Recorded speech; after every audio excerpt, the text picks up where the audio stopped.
안녕하세요. 네, 제 소개를 먼저 드리겠습니다. 대방 열린 고시학원에서 간호관리학 강의를 맡고 있는 오정화입니다. 여러분들을 만나 뵙게 돼서 너무 반갑습니다. 여러분 굉장히 낯익은 선생님들도 계시고요. 처음 뵙는 분도 계시지만 여러분들이 지금 똑같은 목적, 그쵸? 시험 합격이라는 목적을 달성하기 위해서 첫걸음을 떼고 있는 과정이라고 생각합니다. 자, 이번 강의부터는요, 간호관리학 공무원 시험 문제에서 출제되었던 기출문제 중심으로 진행을 할 예정입니다. 그러면 기출문제가 어느 연도의 기출문제냐면 10년도부터 14년도까지의 기출문제 중심으로 진행을 할 거고요. 또 혹시 여러분들 저랑 같이 이론 공부를 하셨던 분들 계실 겁니다. 그분들은 아마 9년도까지, 2009년도까지 문제는 수업 시간에 다 했던 거죠. 그래서 그 중에서도 최근에 한 3, 4년 동안에는 안 나왔던 문제지만 한 번은 짚고 넘어가야 되는 문제 같다. 좋은 문제 같다. 그런 것들은 9년 이전의 문제들도 몇 문제 출제되어 있는 것을 보실 수가 있습니다. 대부분은 10년에서 14년도 문제 중심으로 진행을 할 것입니다. 자, 그 다음에 12년, 12개 목차를 보시면, 그쵸? 목차 한번 페이지 봐보실래요? 그러면 12개 챕터로 나누어져 있어요. 그래서 단순하게 문제풀이만 하면 재미없겠죠? 그쵸? 문제와 그 다음에 관련된 개념들을 다시 한번 재정립하는 과정으로 생각을 해주시면 될 것 같습니다. 자, 여러분들이 기출문제 풀이반을 신청해서 들으시고 계시는데 그럼 이 수업을 통해서 여러분들이 뭘 얻고자 하시는 건지요? 뭘 얻고자 들으세요? 지금까지 기출문제가 어떻게 나왔는지, 그죠? 어떤 문제, 어떤 개념을 중심으로 그러니까 출제가 됐는지, 우리 그걸 분석을 해야 되겠죠? 그래서 비슷한 유형들이 많이 나옵니다. 한 개념이 나오면 그 개념들이 서울에 나왔다 그러면 그 다음 연도에 경기도에 나오고요. 또 어떤 비슷한 문제는 작년도에 나왔던 문제가 올해 또 약간 주어 동사만 바뀌어서 아주 비슷한 개념이 또 그 다음 연도 문제에 출제되는 걸 볼 수가 있거든요. 그래서 지금까지 문제가 어떤 형태로 어떤 유형으로 출제가 되고 있는지 어떤 개념 중심으로 출제가 되고 있는지는 여러분들이 그걸 분석하실 필요가 있습니다. 그런 개념으로 여러분들이 이제 이 수업을 들으실 건데요. 지금까지는 여러분들 서울하고 경기도 문제가 다른 지방, 이 두 지방을 제외한 다른 서울하고 경기도 문제가 조금 까다롭게 나왔고요. 특히 서울하고 경기도를 비교하면 경기도가 훨씬 까다로웠어요. 그 다음에 이 두 곳을 제외한 나머지 지방은 은근히 쉬워요. 단순 개념 위주로 문제가 나오는데 물론 지방은요 계속 수탁을 했다 비수탁을 했다 문제 형태가 계속 바뀌곤 있지만 14년부터는 서울도 다 수탁이고 그 다음에 지방도 수탁이고 지방도 문제가 다 동일하게 되면서 문제 답 오픈이 됐죠. 그러면 어떤 걸 기대할 수가 있냐면 문제가 그렇게 어렵게 비비꼬지 않는다라는 거죠. 단순 문제가 아주 어렵지가 않아요. 쉽게 접근할 수가 있는데 여러분들이 시간 분배 잘못하셔가지고 오히려 더 많이 틀리시는 결과가 나올 수 있고요. 그 다음에 15년 문제부터는 어떻게 바뀌었죠? 오지선다에서 사지선다로 바뀌었어요. 그러면 여러분 어떤 생각이 드세요? 오지에서 사지로 바뀌었어요. 문제가 더 어려워질까요? 쉬워질까요? 우리 공부하는 학생들 입장에서는 훨씬 더 5개 중에서 한 가지가 줄었잖아요. 조금 더 쉬워질 수 있어요. 그죠? 문제가 또 어렵지는 않을 것 같다는 생각이 들어요. 그러면 상대적으로 결과는요. 점수는 훨씬 더 높아질 수 있다라는 단점이 여러분들의 단점이 되겠죠? 평균 점수가 훨씬 더 올라갈 수가 있다라는 것입니다. 그런 차이점 구별하시면 되겠고요. 그 다음에 14년도 서울시 지방 문제가 지금까지 문제는 박스에 가나다, 가다, 나다, 라, 가나다라 이런 형태의 문제가 출제가 됐었어요. 근데 14년도 간호관리는 서울시나 지방은 그 문제가 다 없어지면서 1, 2, 3, 4로 다 바뀌었거든요. 근데 지금 여러분들 기출문제다 보니까 가나다, 가다, 나라 이런 문제가 계속 있게 됩니다. 그렇지만 여러분들이 이제 기출문제를 풀고 문제풀이반, 단원별 문제풀이반, 모의고사반 이런 것들을 풀게 되시면 그때는 간호관리는 1, 2, 3, 4 형태로 문제, 박스 형태의 문제는 되도록이면 안 내려고 정리를 하고 있습니다. 그래서 참조해 주시면 될 것 같고요. 자, 제가 여러분들한테 기대를 한 거는 어때요? 선생님들 기본적인 이론 개념 정립은 한 번 이상은 다 되셨을 거라고 생각해요. 맨 땅으로 들어와서 기출문제 푸실 거라고 생각은 안 하게 되죠. 그래서 한 번 이상은 다 들으셨을 거라고 생각하고요. 그래서 여러분들에게 질문을 많이 드릴 겁니다. 특히 앞자리에 저랑 눈이 자주 맞으시는 분들. 그래서 질문을 드리면 모르시더라도요, 틀릴 것 같아도 자신있게 말씀을 해주시면 그게 내 거를 만들 수 있는 하나의 기회라고 생각하시면 될 것 같아요. 관련된 이제 비슷한 개념 문제를 제가 질문을 계속 던질 거고요. 기출문제도 아니지만 그동안 문제집에 나왔던 문제들, 이 문장은 O예요, X예요, 이런 형태, OX 문제를 드릴 거니까 여러분들이 푸시면서 자기 걸로 만드시면 될 것 같습니다. 자, 기출문제다 보니까 동일한 개념을 가지고 비슷한 문제들이 나와요. 그러면 한 개념을 설명하고 비슷한 문제 한 4-5문제를 같이 풀어갈 수 있을 겁니다. 그렇기 때문에 여러분들 지금은요, 아직은 많은 문제를 푸는 것보다는요, 한 가지 개념을 명확하게 아는 게 더 중요한 거거든요. 그래서 그런 개념 위주로 다시 한번 정리를 해 드릴 거고요. 3시간씩 4회에 걸쳐서 총 12시간 진행을 할 겁니다. 그래서 유인물 받으셨죠? 그래서 관련된 좀 중요한 내로들은 유인물로 드릴 거니까 사전에 수업 시작하기 전에 유인물 받으셔서 수업에 참여해 주시면 되겠고요. 동영상을 듣고 계시는 선생님들은 자료실에 올려져 있습니다. 다운받아서 출력하셔서 수업 시간 참여해 주시면 도움이 되시려 생각합니다. 자, 여러분들 준비 다 새롭게 되셨죠? 그렇죠? 그래서 풀어보시면서 이 기출문제를 가지고 내가 몇 개를 답을 할 수 있는지, 근데 푸시다 보면 이런 문제도 시험 문제에 나왔나? 라는 생각이 드실 수가 있어요. 기출문제는요, 간호관략은 특히 20문제 중에서 까다로운 건 몇 문제? 한 2문제예요. 나머지 18문제는 쉽게 풀어나가실 수가 있어요. 그래서 기출은 문제가 그렇게 어렵지는 않습니다. 굉장히 쉽게 푸실 수가 있는데 그 한두 문제 때문에 그 당락이 결정되는 불상사가 나올 수도 있다라는 것입니다. 그래서 그 한두 문제를 위해서 우리가 그 틈을 그쵸? 찾아서 나의 빈틈을 메꿀 수 있는 방법으로 기출문제 풀이를 공부하신다고 생각하시면 될 것 같습니다. 기출문제를 다 맞으셔도요, 좋아하실 거는 아니라는 거죠. 그쵸? 그래서 우리 지금부터 준비하셔서, 자, 그러면 시작하도록 하겠습니다. 자, 먼저 혹시 책을 갖고 계시는 분은 책을 옆에 한번 놔두시고 시작을 하세요. 왜 이런 말씀을 드리냐면 그 각각의 챕터, 12챕터로 나눠져 있는데 그 12챕터를 시작하기 전에 중요 개념을 한번 개념이 아니라 중요 목차들을 한번 정리를 하고 넘어갈 것 같아요.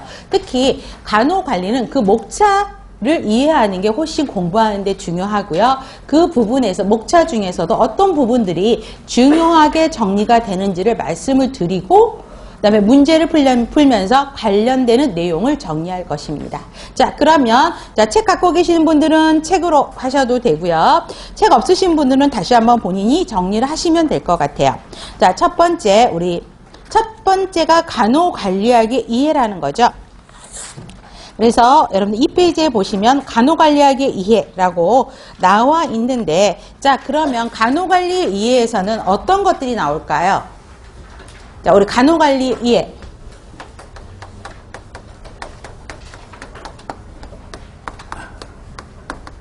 그러면 제일 먼저 뭐가 나와야 돼요? 그쵸? 관리란 무엇인가? 그쵸? 그래서 관리가 무엇인가에 대해서 구별을 해 놓은 거를 많이 보실 수가 있습니다. 여러 학자들이 관리에 대해서 정의했고, 특히 관리 중에서도 우리가 공부하는 건 간호관리죠. 그래서 그러면 간호관리는 무엇인가 라는 거 정리가 돼야 되겠고요. 그 다음에 관리의 특성 있었었죠. 5가지로 정리가 되어 있는 관리의 특성이 무엇인지도 여러분들이 정리가 되어 있어야 되겠고요. 또 뭐가 있을까요? 우리 관리 그러면 간호관리가 뭐가 있죠? 학문적 간호관리의 특성, 그 다음에 여기서는 같이 간호관리죠. 간호관리의 특성, 간호관리의 학문적 특성, 우리 5가지 정리가 되어 있었죠. 여기 또 나와 있어야 되겠죠. 그 다음에 관리는 공기업을 상대로, 사기업을 상대로 하는 거였었죠. 그러면 공기업을 상대로 하는 관리는 뭐였었죠? 행정. 그러면 뭐였어요? 행정과 관리의 공통점, 차이점, 이거 분석하셔야 되겠죠. 공통점보다는 차이점에 대한 문제들이 가장 많이 나오고 있죠. 그 다음에 관리란 말을 처음 쓴 사람이 누구였죠? 그렇죠? 관리란 말을 처음 쓴 사람이 페이얼이었죠. 그래서 그 학자들에 대해서 관리의 과정은 어떻게 나눴는지 생각나세요? 페이얼도 있고 규릭도 있고 마르키서슨, 메리노 토미가 정리한 거 있죠. 그것도 여러분들이 관리에 대한 그 과정의 관리 과정에 대한 구분하셔야 되겠고요. 그 다음에 관리의 목적은 뭐예요? 관리를 왜 하죠? 간호 관리를 왜 하죠? 가장 중요한 거. 자, 지금 분위기가 웅얼웅얼 하시면 안 돼요. 생산성을 향상시키는 게 관리의 목적이에요. 조직에서도, 일반적인 조직에서도 생산성을 올리고자 하는 것이고, 간호관리에서도 간호부서의 생산성을 올리고자 하는 거죠. 그럼 여기서 관련되는 개념들이 뭐였죠? 생산성의 개념이 무엇이냐. 그 다음에 나오는 게, 그렇죠? 효과성과 효율성의 차이점. 그래서 여러분들 기본서에 효과성, 효율성 박스로 드렸었죠. 그 내용들을 완벽하게 정리를 하셔야 되는 것입니다. 그래서 효과성에 대한 정의, 효율성에 대한 정의들이 나올 것입니다. 그 다음에 또 뭐가 있었어요?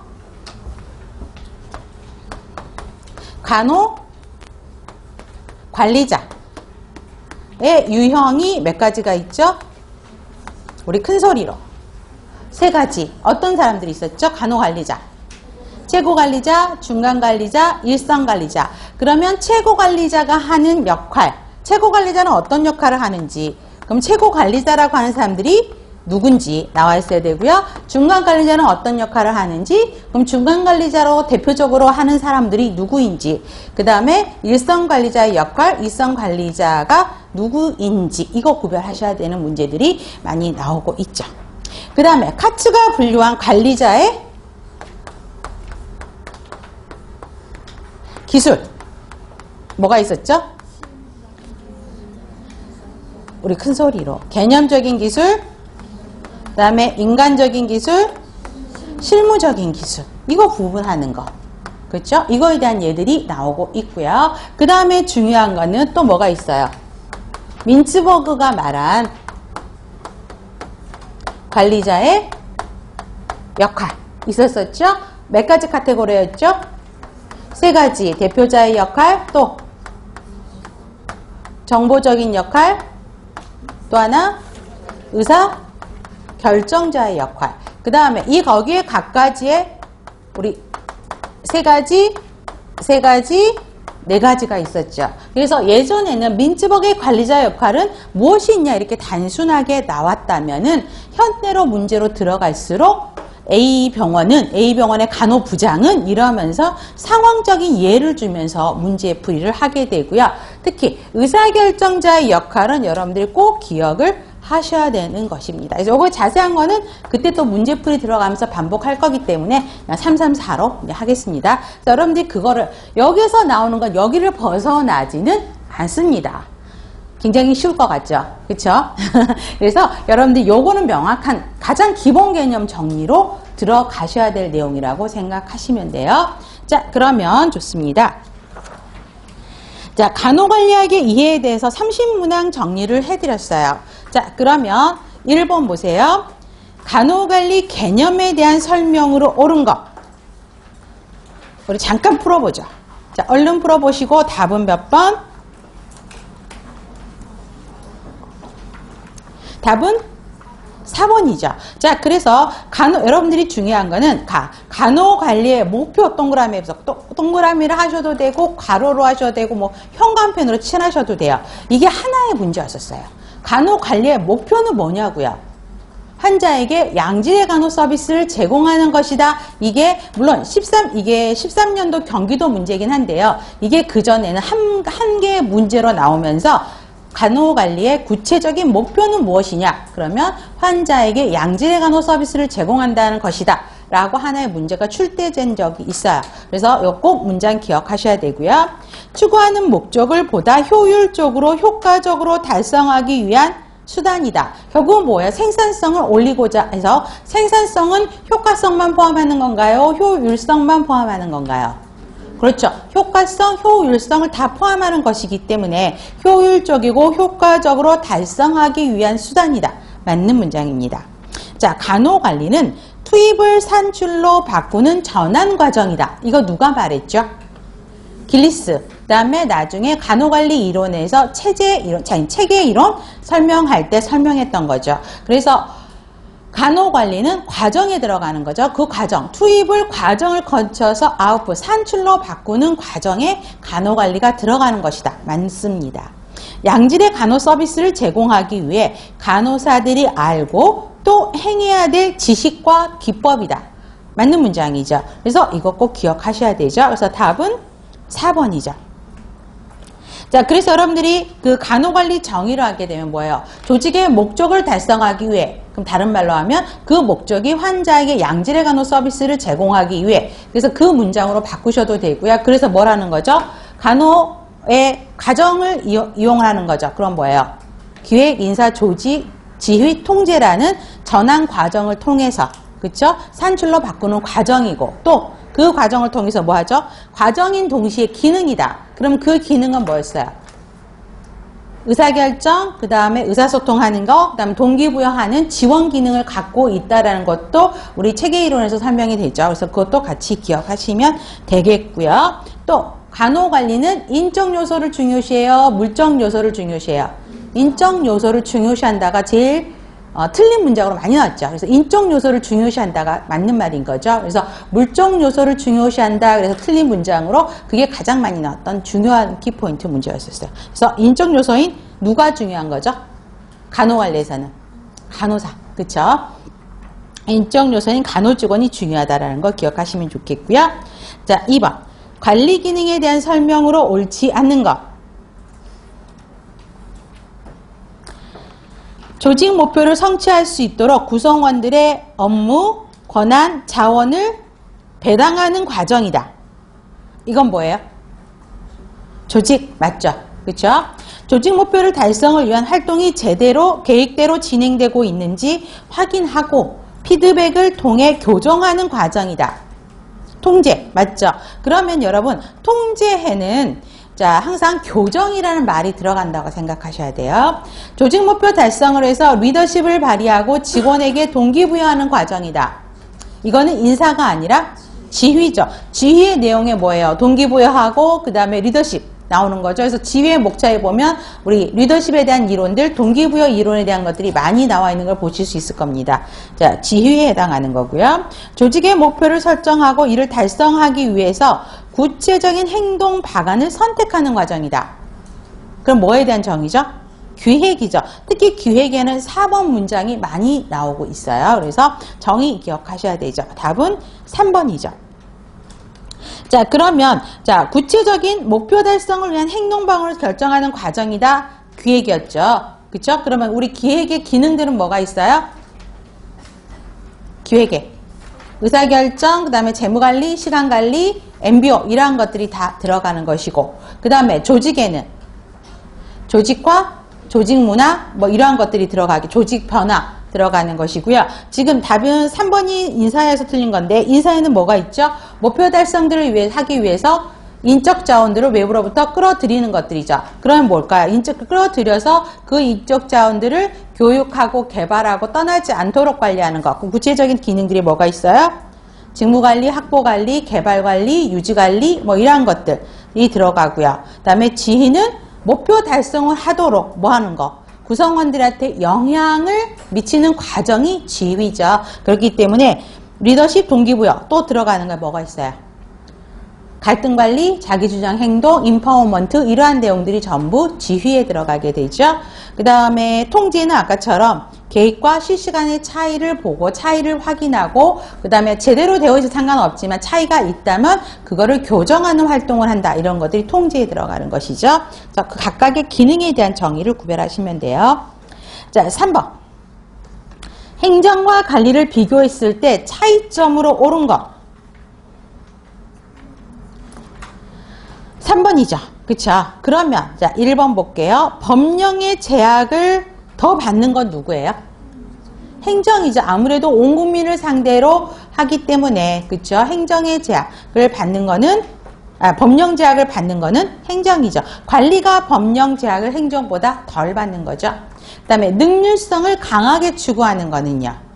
관리죠. 관리가 능률성을 추구하는 반면 그 다음에 행정은요. 독점성을 강조하죠. 그렇죠? 그래서 독점성이 높다 보니까 경쟁성에서 제한이 받을 수밖에 없습니다. 자, 그 다음에 3번. 정치 권력을 많이 포함하고 있는 거는요, 행정이죠. 경쟁성이 강한 것. 관리가 경쟁성이 강하죠. 그 다음, 분명하고 단일한 목표를 추구하는 것. 관리, 어떤 목표? 어떤 목표죠? 환자에게 양질의 의료 서비스, 환자에게 양질의 간호 서비스를 제공한다. 단일 목표예요. 그렇지만 행정은 굉장히 불분명하죠. 왜냐하면 불특정 국민을 상대로 하는 거기 때문에 명확할 수가 없습니다. 그래서 제가 유인물에 관리와 행정의 차이점을 표로 드렸을 겁니다. 물론 이번에 간호관리 기능 여러분들한테 드렸고요. 그건 제가 지금 반복을 했고요. 자, 관리와 행정의 차이점. 어떤 기출문제 또 어떤 기출문제가 있었냐면 차이점은 어떤 항목을 갖고 차이점을 두느냐 있어요. 그럼 왼쪽 카테고리에 보면 권력성, 독점성, 능률성, 법의 제약 정도, 목표, 행동성. 이게 또 문제에 나왔던 적이 있어요. 그래서 이러한 5가지 항목을 가지고 관리와 행정으로 나눈다. 차이점이 있다라는 것도 있었고요. 지금처럼 1, 2, 3, 4, 5 형태로 서로 관리와 행정을 섞어놓고 비교하는 문장들이 많이 있죠. 그 다음에 또 나올 수 있는 게 공통점이에요. 그러면 공통점에 대한 문제도 가끔씩은 정리가 되어 있습니다. 그래서 꼭 기억하셔야 되겠죠. 자, 목표를 달성하기 위한 수단이 관리라는 것이죠. 그러니까 관리도 그렇고 행정도 그렇죠. 그 다음에 관료재정의 성격을 띈다. 계층재정의 성격을 갖고 있죠. 그 다음 조직 내에서 이루어지는 게 대표적인 공통점입니다. 그래서 우리 사지선다 하면 우리 3개 정리 나오면 4개 딱 만들기 쉽겠죠. 그래서 열심히 여러분들이 지금까지 공부한 거는 차이점만 공부를 많이 하셨을 겁니다. 공통점도 다시 한번 정리하시면 될 것 같고요. 4번. 간호관리 특성 중 맞지 않는 것. 간호관리는 간호조직의 측면에서 접근한 것이다. 아까 공통점에서 뭐였죠? 조직 내에서 이루어진다. 이 말하고 같죠? 그래서 뭐예요? 간호관리이기 때문에 앞에 뭐예요? 간호조직 내에서 이루어진다라고 하는 게 맞죠? 그러면 우리 4P 그럴 때 뭐가 들어가죠? 여기에는 place가 들어가죠? 자, 2번. 간호관리의 목표는 대상자에게 양질의 간호 서비스를 제공하는 것이다. 맞는 거죠? 이걸 다른 말로 하면 뭐예요? 목표 지향적이다. 라는 것이죠. 그 다음에 4P에서는 purpose, 목적에 해당하는 것이죠. 그 다음에 간호관리에서는 인적 요소보다는 물적 요소가 중요하다. 당연히 틀린 문장이죠. 인적 요소가 중요하셔야죠. 4P에서는 person, 사람에 관련되는 것이죠. 그 다음 양질의 간호를 위한 자원의 기술적인 활용이 요구된다. 맞는 거죠. 간호관리는 일련의 과정인 동시에 기능이다. 그럼 4P에서는 프로세스, 과정이죠. 그래서 여러분들 4P가 무엇인지는요. 정리하셔야 되겠죠. 그래서 지금처럼 4P에 대한 문제가 이렇게 나온 거죠. 장소, 목적, 사람, 과정. 이것도 4P를 하나 정리해 놓으시면 도움이 될 것 같겠습니다. 답은 3번은 금방 답은 나오실 거예요. 5번. 간호관리의 학문적인 성격에 대한 설명으로 옳은 것. 5번이죠. 자, 인간의 행위를 여러 학문으로부터 통합 과학적인 과정의 학문이다. 그래서 우리 간호관리 학문적 성격, 대표적인 1번 특성을 뭐라고 설명했었죠? 통합적이다. 그렇죠? 왜 그래요? 자, 관리학도 나오고 간호학도 나오고 심리학도 나오고 교육학도 나오고 경영학에서도 나오죠. 여러 가지 학문을 통해서 그렇죠? 통합 과학적인 과정의 학문이다라는 것입니다. 그래서 종합과학적 관점이라는 거 보시면 되고요. 첫 번째가 통합적이다라는 특성을 이렇게 설명을 해놓은 것이고요. 두 번째, 간호사들의 만족과 통합을 통한 조직의 계속적인 발전이라는 목표를 강조하는 인간 중심적 성향이다. 우리 두 번째 특성이 뭐죠? 인간 중심적인 성향을 갖고 있다라는 거죠. 그죠? 그 인간 중심적이 누구예요? 간호사죠. 그쵸? 그렇기 때문에 간호사를 대상으로 하는 거라는 거죠. 간호사를 이해하는 데 그치지 않고 이를 응용하여 조직의 성과를 높이려고 하는 성과 지향적이다. 그래서 또 대표적인 특성, 성과 지향적, 아웃풋을 강조하는 학문이라는 것입니다. 그래서 보시면 되겠고요. 그 다음 외국에서 유입된 이론을 기초로 한 간호학이 우리나라의 간호 현상을 설명하고 문제를 해결할 수 있어야 하기 때문에 우리나라 실정에 맞아야 되는 상황 적합성을 강조한 학문이다. 그래서 네 번째 특성이 상황 적합성에 대한 설명이죠. 그렇죠? 간호학은 우리나라의 고유 문화가 아니라 외국에서 가져와서 우리나라에 맞게 많이 변형해서 쓰고 있는 거죠. 그렇기 때문에 상황에 맞게 해야 된다는 것입니다. 그러면 우리 간호관리의 학문제 성격을 5가지로 정리를 했어요. 그러면 지금처럼 가나다라, 통합과학적, 아니 통합적, 인간중심적, 성과지향적, 상황 적합성. 한 가지 빠졌어요. 뭐가 빠졌죠?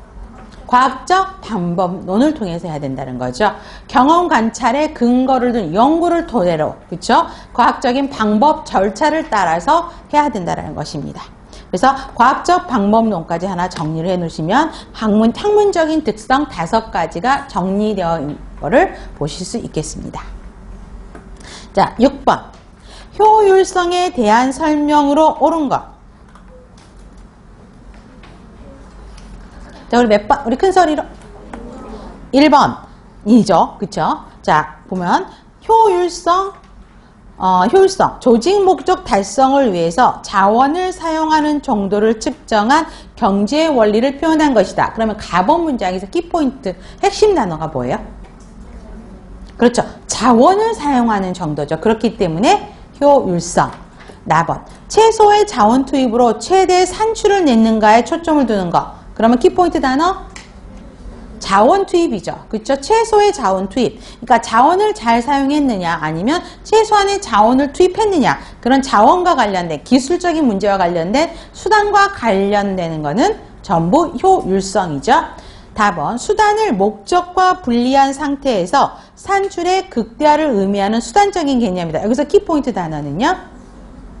수단적 개념인 거죠. 그렇죠? 근데 효율성은 수단을 목적과 분리한 상태에서 하는 것이에요. 그러면 효과성은요? 효과성은 이거를 분리하지 않아요. 수단을 목적과 분리하지 않고 산출 극대화를 의미하는 것이다. 그러면 물론 수단적 개념이란 말을 빼고 해야 되겠죠. 그러니까 수단을 목적과 분리한 상태다. 그럼 효율인 거고요. 분리하지 않은 상태에서 아웃풋의 창출에 노력한다. 뭐 이러면 효과성의 개념으로 보셔야 되는 것이고요. 라번 보세요.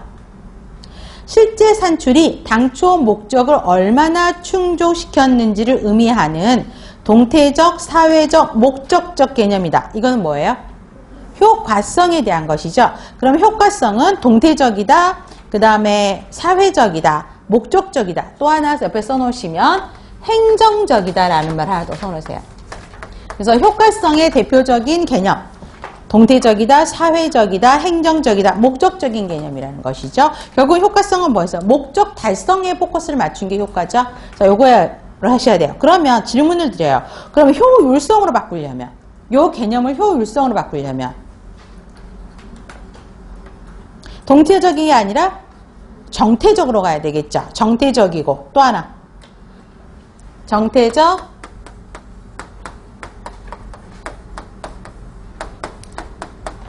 그 다음에 경제적. 정태적, 그 다음에 경제적, 그 다음에 또 하나 수단적. 그렇죠?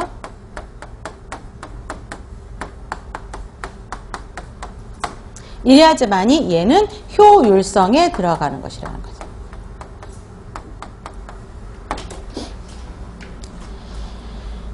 자, 그러면 여러분들 효과성과 효율성에 대한 거는 유인물로 드렸습니다. 그래서 책에 있는 그 기본서에, 학원 기본서에 있는 내용을 박스에 있는 내용 그대로 다시 한번 정리를 해드렸기 때문에 이거 참조하셔야 되죠.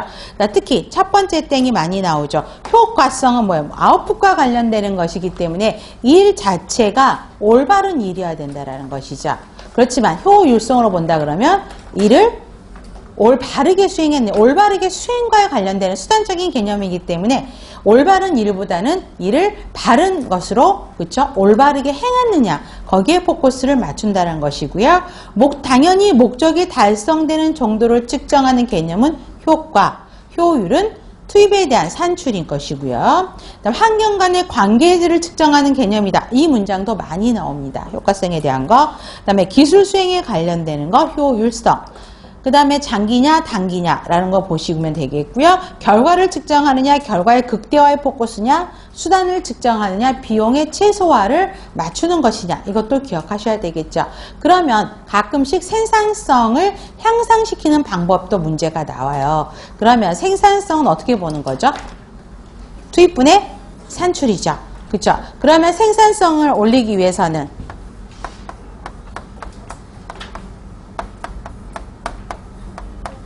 그럼 생산성을 올리기 위해서는 투입을 줄이고 산출량을 늘리면 되고요. 산출량은 동일하게 하고 투입을 줄이면 되는 것. 이것도 실제 기출이었었죠. 그래서 그것도 구별하시면 되겠습니다.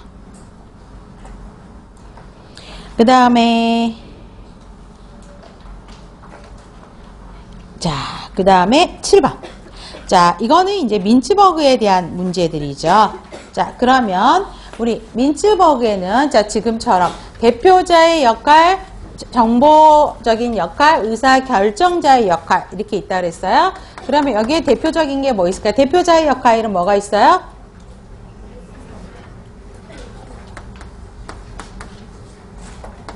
네. 자의 역할, 지도자의 역할, 그 다음에 섭외자의 역할이 있고요. 정보적인 역할에는 정보 수집자, 모니터 역할이죠. 수집자의 역할, 그 다음에 정보 전달자의 역할, 그 다음에 대변인의 역할, 그 다음에 의사결정자의 역할은 기업가의 역할, 그 다음 또 자원 분배자의 역할, 그 다음에 또 뭐가 있죠? 자원 분배, 그 다음에 위기 수습자, 그 다음에 고충 처리자죠. 같은 말이죠.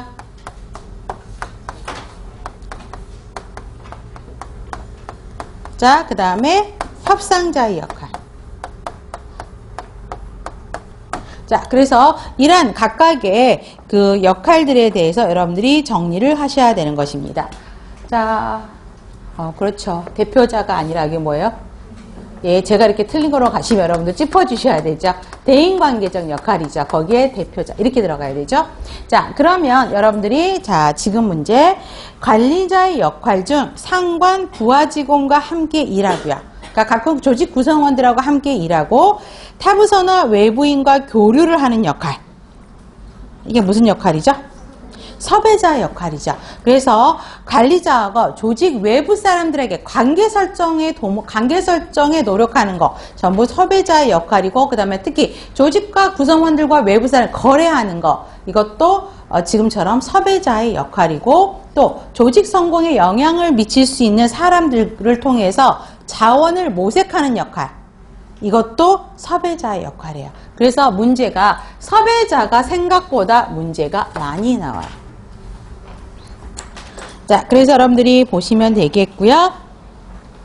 그래서 유의물 한번 봐보세요. 대인관계적 역할, 정보적인 역할, 의사결정자의 역할 해서 역할 서술과 구체적인 예들을 정리를 해놨습니다. 그래서 대표자의 역할, 의식 행사를 주관하고 공적 내방객들을 접견하고 서류에 사인하고 이러한 것들이 대표자고요. 지도자들은 경우는 마찬가지로 지휘와 관련되는 거 동기부여하고, 그 다음에 채용, 훈련을 담당하는 게 지도자죠. 그래서 동기부여하고 교육하고 훈련하고 승진 보상하는 역할들을 하는 것이고요. 섭외자는 정보를 주는 사람들과의 네트워크, 관계를 유지하는 거고, 그 사람들을 통해서 그러한 관계를 통해서 거래를 하는 역할. 그죠? 그 다음에 아까처럼 그 사람들 통해서 자원을 모색하는 역할들이 관련되는, 그래서 외부인과의 상호작용. 그래서 여러분들이 섭외자는 꼭 조금 별표를 해 주셔야 되고요. 모니터 역할은 뭔가를 서칭하는 거죠. 그쵸? 모니터를 하면서 자료를 찾아내는 역할이기 때문에 자, 보시면 되겠고, 그 다음에 전달자는 수강사 미팅을 통해서 수강사 회의에 갔다 오셔서 여러분들 읽고 사인하세요. 그게 전달자의 역할이죠.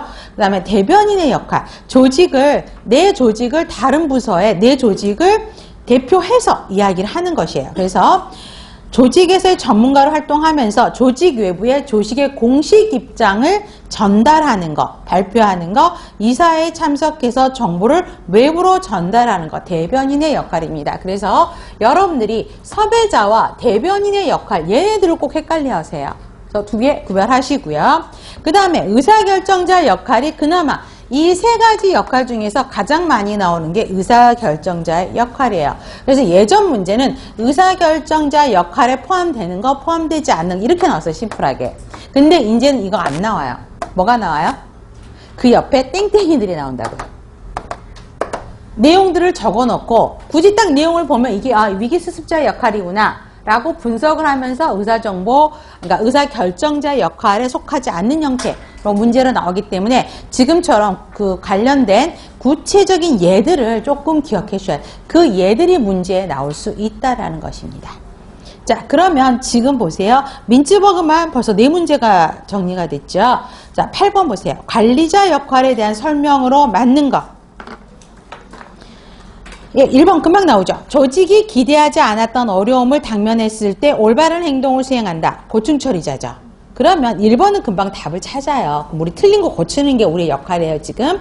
자, 중요한 협상에서 조직을 대표한다.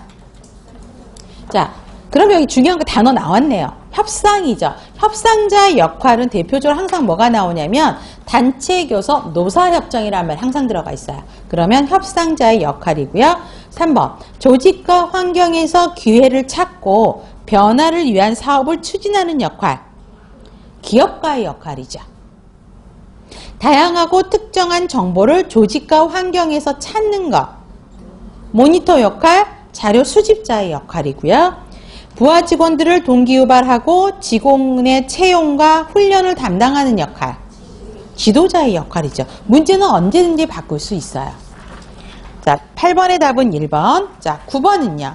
민츠버그의 관리자 4가지 역할 범주 중 의사결정자의 역할에 속하지 않는 것. 5번이죠. 그쵸? 자, 대변자의 역할은 어디에 들어가죠? 정보적인 역할에 들어가죠. 이게 서울시 문제였대요. 되게 쉽죠? 이런 문제만 나오면 정말 행복할 것 같죠? 좋아요. 자, 10번 문제가 작년도 지방 문제예요. 14년도 지방 문제. 민츠버그가 제시한 관리자의 의사결정자 역할에 속하는 것은? 이런 형태의 문제가 계속 바뀔 거예요. 자, 그럼 몇 번일까요? 2번. 그쵸? 2번이 뭐죠? 조직과 환경에서 기회를 찾고 변화를 꾀할 수 있는 사업을 결정하고 추진하는. 말은 똑같아요. 지금 앞에 문제에서 똑같잖아요. 지금 8번에 3번 문항 있죠? 그러면 그 문장이 그대로 왔지 않아요? 그쵸? 그렇기 때문에 2번은 기업가의 역할이기 때문에 의사결정자의 역할입니다. 자, 그러면 1번은요? 이것도 똑같죠? 구성원들에게 동기부여하고 인사와 관련된 사항을 결정하는 거 지도자의 역할이에요. 그럼 지도자의 역할은 대인관계적 역할이죠. 3번은요. 법적, 사회적으로 요구되는 상징적이고 일상적인 의무를 결정하고 수행하는 것. 대표자의 역할이죠. 그러면 대표자의 역할은 어디에 속하죠? 대인관계적 역할에 속하는 것이고요. 외부 사람들에게 조직의 계획, 정책, 활동, 결과 등에 대한 결정을 알린대요. 대변인의 역할이죠. 그렇죠? 그렇기 때문에 정보적인 역할에 들어가는 것이죠. 외부 사람들에게 우리 조직의 활동, 정책들을 알려주는 역할이란 말이에요. 자, 그렇기 때문에 보시면 되겠고요. 답은 그래서 2번입니다. 자, 그 다음 11번. 가치의 개념적 기술에 대한 것이 아닌 것. 외부 고객과 내부 고객의 요구를 이해한다. 자, 여기서 말하는 외부 고객이 누구예요? 환자. 그쵸? 그 다음에 환자의 가족들, 그 다음에 다른 병원들, 기관들을 말하는 것이고, 내부 고객은 병원 직원들, 그쵸? 행정가들, 병원 이사진들, 이런 사람들의 요구를 이해하는 사람 누가 해야 되는 거죠? 일선 수간호사가 할까요? 아니죠. 이거는 최고관리자가 하는 거기 때문에 우리 개념적 기술은 누가 하는 거예요? 최고관리자. 그럼 다시 정리. 개념적 기술은 최고관리자. 그 다음에 인간적인 기술은 중간관리지만 가장 많이 서로 비중은 같죠. 그쵸? 그 다음에 실무적인 기술은 일선관리자라고 보셔야 돼요. 그래서 특히 외부 고객과 내부 고객의 요구를 이해하는 것은 최고관리자에 대한 것이기 때문에 개념적인 기술입니다. 자, 개방적이고 위협적이지 않는 환경을 조성하는 것. 이거는 인간적인 기술에 속하는 것이죠. 그렇기 때문에 답은 2번이 아니고요. 변화하는 보건의료 체제의 현실을 받아들이는 것. 지도성을 특권이 아닌 책임으로 생각하고 책임을 수용하는 것, 법적이고 윤리적인 간호실무 표준을 모든 관리 기능에 반영시키는 것, 이런 거 1번, 3번, 4번, 5번이 전부 개념적 기술을 정리해 놓은 거죠. 그럼 질문 드려요. 조직의 관계성을 확인하는 것. 어떤 기술? 조직이 서로 어떠한 관계로 구성되고 설정되는지 확인하는 것. 개념적 기술에 대한 것이죠. 그 다음에 경험, 교육, 훈련으로부터 습득되는 기술.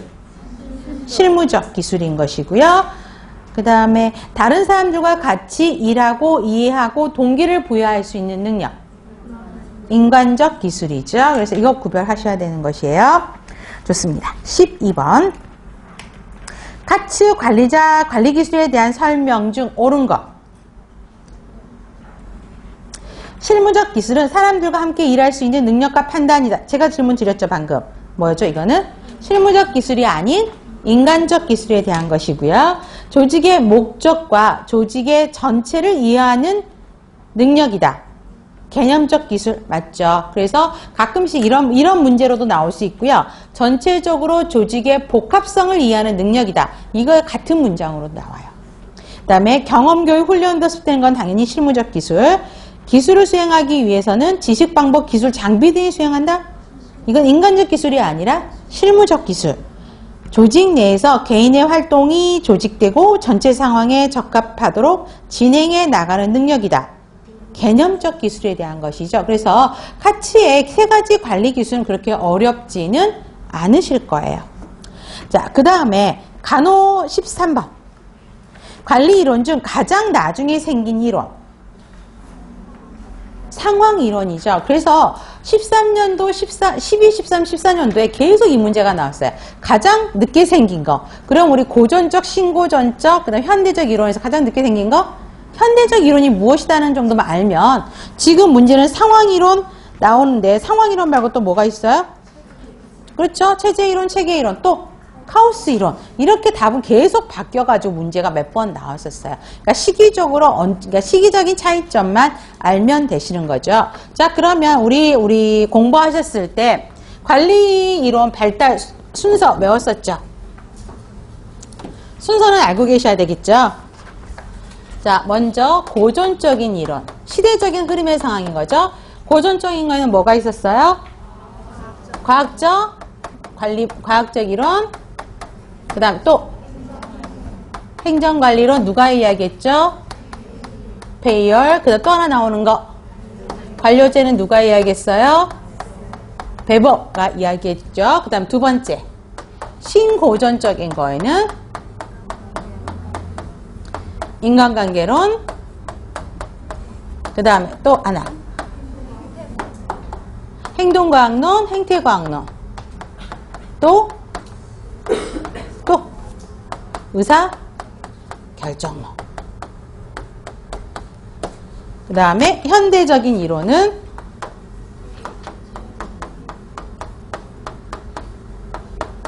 체계 이론, 그 다음에 상황 이론,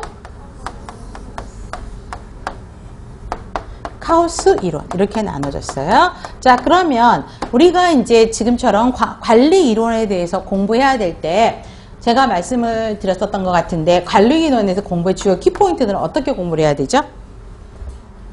각각의 관리 이론에 뭘 공부해야 되죠? 특징. 과학적 방법론은 어떤 걸 강조했느냐, 행정관리론은 어떤 걸 강조했느냐, 관료제는 무엇을 강조했느냐. 자, 우리 그럼 대표적으로 과학적 방법론은 뭘 강조했어요? 과학적 방법론에서 중요하게 강조했던 거 몇 가지? 4가지, 5가지 정도가 정리가 되어 있어요. 시간 동작 분석 연구를 통해서 가장 생산성을 많이 낼 수 있는 방법, 한 가지 방법을 찾아서 그거를 매뉴얼화해서 거기에 일을 잘할 수 있는 근로자를 뽑아서 근로자를 배치를 하고 공장을 여러 가지 일을 세분화시켜서 나눠서 생산성을 올리고자 했던 거죠. 그래서 일 잘하는 사람은 돈 많이 주겠다. 이게 대표적으로 나오는 과학적 관리 방법 특성이죠. 자, 그래서 각각의 특성 이론들을 정리하셔야 되고요. 그 다음에 이 관리 이론들이 관리에 미친 영향이 무엇이냐는 거죠. 그쵸? 그래서 과학적 관리 이론은 그 다음에 행정관리 이론이 관리에 미친 영향, 관료제가 미친 영향. 그 다음에 또 나오는 거 뭐였어요? 좋은 점, 나쁜 점, 장단점 구별하라는 거였죠. 그 다음에 여기서 또 하나 질문 드릴게요. 조직을 폐쇄적인 조직으로 보는 거. 그러니까 어떤 이론들이죠? 고전적, 신고전적이 조직을 클로즈, 폐쇄된 조직으로 받고 현대적으로 오면서 조직을 개방된 환경과 끊임없이 상호작용하는 오픈 시스템으로 보기 시작했던 거죠. 거기서 나타나는 게 체계 이론부터 시작했다라는 거. 그거 구별하셔야 되겠고요. 자, 과학적인과 행정관리론 굉장히 많이 나오고요. 또 그 다음에 얘네 둘이 차이점, 대표적인 차이점은 뭐예요? 인간을 존중했느냐, 인간을 무시했느냐는 거죠. 그래서 인간에 대한 차이점 때문에 과학적 관리론과 인간관계론에 대한 차이점에 대한 문제가 굉장히 많이 나오고 있습니다. 이거 구별하시면 되겠고요. 그 다음에 여러분들 이거는 시대적 흐름에 대한 분석이었죠. 그렇죠? 그러면 관점에 의한 분류는 어떻게 된다 그랬었죠? 그러면 고전적 이론은 뭐에 들어간다 그랬었어요? 조직의 시스템에 포커스를 맞춰주는 거기 때문에 첫 번째 구조론적 관점이라고 그랬었죠. 그렇죠?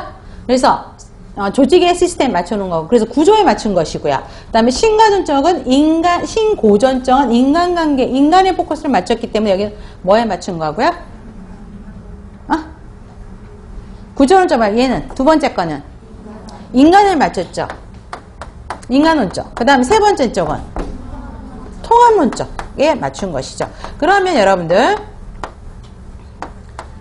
여기서 차이점 하나가 뭐라 그랬었죠? 의사결정론이 얘는 시대적인 흐름에서는 신고전적에 들어가지만 여기 관점에 따른 분류에 들어가면 어디에 들어간다고요? 구조론 쪽에 들어간다. 이거 구별하셔야. 이것도 시험 문제 한번 나왔었어요. 자, 이거 구별하시면 되겠고요.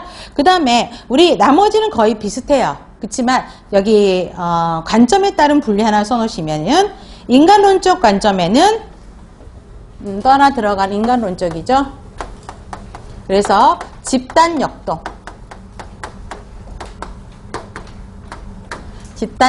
그 다음에 지도자론 하나만 더 써놓으시면 될 것 같아요. 지도자 이론들이 전부 인간론적에 들어가요. 근데 이거는 아직까지 문제가 나오지는 않고 있어요. 그 다음에 통합론 쪽에서는 우리가 체제이론, 그 다음에 상황이론, 그쵸? 그건 다 똑같아요. 근데 통합론 쪽에 하나만 더 들어가는 게 뭐냐면 사회기술이론이라고 하나 들어가고 있어요. 이름 정도만 알고 계시면 될 것 같고요. 요거에는 차이는 가끔 문제풀이는 그렇게 어렵지는 않으실 건데 이거 구별하는 문제보다는 의사결정론이 구조론에 들어간다 라고만 하나 기억해 놓으시면 될 것 같아요. 그래서 시대적인 흐름, 그러니까 시대적인 흐름에 따른 거, 그 다음에 관점에 따른 거 보시면 될 것 같아요. 그래서 시대적인 흐름은 왈도가 이야기를 했고요. 그 다음에 관점에 따른 거는 고도. 이걸 물어보지는 않을 건데 아예 문제에 제출을 그냥 할 거예요. 자, 그렇게 해서 보시면 될 것 같습니다.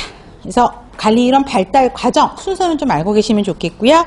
14번 과학적 관리론에 대한 설명으로 옳지 않는 것. 이거는 이제 14번 문제 보세요. 이거는 작년도 서울시 문제예요. 몇 번이죠? 틀린 거.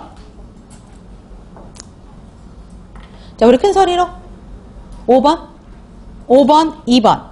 자, 2번이죠. 자, 경영 전반의 과학적인 관리 방법을 제시하고 근로자 업무 방법의 효율성을 최대한다. 이거는 과학적인 방법. 여기서 키포인트는 자, 과학적인 관리 방법을 제시하고가 아니라 앞에 키포인트는 뭐예요? 경영과 관련되는 거예요. 자, 여러분 행정관리론은 누구의 관점에서 보는 거죠? 경영하는 사람들의 관점에서 보는 거예요. 그러니까 조직을 경영하기 위해서 최고 관리자의 그런 마인드로 어떻게 하라고요? 14가지 관리 원칙을 적용을 해서 구성원들한테 관리를 해야 조직의 생산성을 올릴 수 있다는 거기 때문에 경영 전반의 과학적인 관리 방법을 제시한 거는 행정관리론의 특성을 이야기한 것이죠. 자, 그러면 1번 보세요. 재정적 요인을 통해서 개인의 성과에 따라 보상을 받는다. 이거는 뭐였어요? 구성원들의 성과에 대해서 성과를 많이 낸 구성원들에게는 높은 임금을 주겠고 그렇지 않는 사람에게는 월급을 감액하겠다. 감액시킨다 그랬죠. 그래서 성과급제 이야기를 했다는 것입니다. 그래서 이거는 과학적 관리론 맞고요. 근로자의 능력을 확인해서 근로자에게 적합한 업무를 수행할 수 있도록 배치한다. 자, 과학적 관리 방법론에서 뭐였어요? 그 일을 잘할 수 있는 근로자들을 선택을 하고 그 다음에 업무를 세분화시켜서 각각의 라인에 직능별, 기계식으로 쫙 정리를 한다고 했었죠. 거기에다가 훈련된 근로자들을 교육해서 배치를 하면 생산성을 올릴 수 있다는 거기 때문에 맞는 문장이고요. 업무 계획과 통제는 누가 한다고요? 관리자가 하는 거고 업무 수행은 근로자의 역할. 그래서 관리자의 역할과 근로자의 역할을 나눠서 이야기를 했고 그 다음에 관리자의 일방적인 지시와 통제에 의해서 근로자들은 따라가는 거였잖아요. 그렇기 때문에 맞는 문장이고요. 그렇기 때문에 어때요? 인간적인 면은 경시되고 관리자의 일방적인 통제가 강조된다. 맞는 문장이죠. 자, 그렇게 해서 보시면 될 것 같고요. 그러면 관련된 기출문제가 또 뭐가 있었냐면 간호 업무 표준화를 설명하기 위한 이론은 무엇이었나? 그렇죠. 과학적 관리 방법이었죠. 왜요? 업무 표준화를 만들었죠. 가장 생산성을 높일 수 있는 그 과학적 관리 방법의 단점이 뭐였어요? 생산성을 올릴 수 있는 방법이 여러 가지가 있는데 테일러는 한 가지 방법만 강조했다는 게 단점이었죠. 이 사람은 이렇게 해서 생산성을 올렸지만 다른 사람들은 다른 방법으로 해서 똑같이 아웃풋을 낼 수 있는데 꼭 한 가지 방법, 그것만 훈련시켜서 하는 게 가장 좋다라고 이야기를 했단 말이에요. 그렇기 때문에 그걸 해서 한 가지 방법을 찾아서 뭐 했다고요? 표준화시켜서 매뉴얼화 시켜서 그 책을 갖고 매뉴얼화된 매뉴얼을 가지고 근로자들을 교육했다라는 거죠. 그렇기 때문에 업무 표준화 이런 이야기 나오면 전부 과학적 관리 방법론 설명하셔야 되는 것입니다. 자, 그러면 15번. 과학적 관리론에 대한 설명으로 옳은 것. 1번이죠. 시간 동작 분석을 근거로 해서 업무 표준화에 대한 관심을 두었다. 맞죠? 자, 행정 조직의 한 목적 조직이고 효과적인 관리의 원리를 발견하는 데 관심을 둔 것. 행정관리론. 조직의 효율성을 높이기 위한 조직과 상황 간의 적합 부적합 관계를 규명하는 건 상황이론이죠. 합법적 권한의 근거한 권력을 강조했어요. 합법적인 권한을 강조한 건 뭐예요? 관료제죠. 그렇죠? 그래서 공식적인 규칙, 제정, 준수를 강요시했던 것. 대표적인 관료제의 특성을 정리한 것입니다. 그래서 답은 1번입니다. 자, 16번. 간호 생산성을 높이기 위해서 과학적 관리론에 근거한 간호 조직을 운영하고자 할 때 결국은 뭐예요? 과학적 관리론의 특성을 물어보는 거죠.